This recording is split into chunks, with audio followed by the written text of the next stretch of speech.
পুরুষদের ধ্বংসের 8টি কারণ।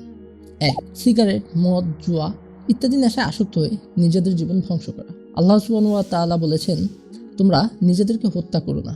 2. কাঁচা হলুদ রঙের এবং লাল রঙের পোশাক পরিধান করা। 3. পুরুষ হয়েও শরীরে গোল্ড ব্যবহার করা। 4.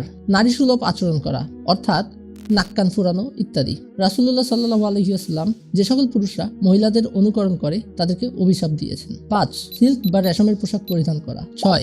পুরুষের টাকনুর নিচে প্যান্ট পরা। রাসূলুল্লাহ সাল্লাল্লাহু আলাইহি ওয়াসাল্লাম বলেছেন, টাকনুর নিচে প্যান্ট পরা জাহান্নামী পুরুষদের লক্ষণ। 7. ইচ্ছাকৃতভাবে জামাতে সালাত আদায় না করা এবং ফরজ সালাত আদায় অলসতা করা। রাসূলুল্লাহ সাল্লাল্লাহু আলাইহি ওয়াসাল্লাম বলেছেন যে ইচ্ছাকৃতভাবে সালাত ত্যাগ করলো সে কুফরি করলো। 8. দৃষ্টি সংযত রাখতে না পারা এবং নাচ, গান, মিউজিক ইত্যাদির সাথে লিপ্ত থাকা। আল্লাহ তাআলা বলেছেন, নিশ্চয়ই কান, চোখ ও অন্তঃকরণ এদের প্রত্যেকটিরই হিসাব দিতে হবে।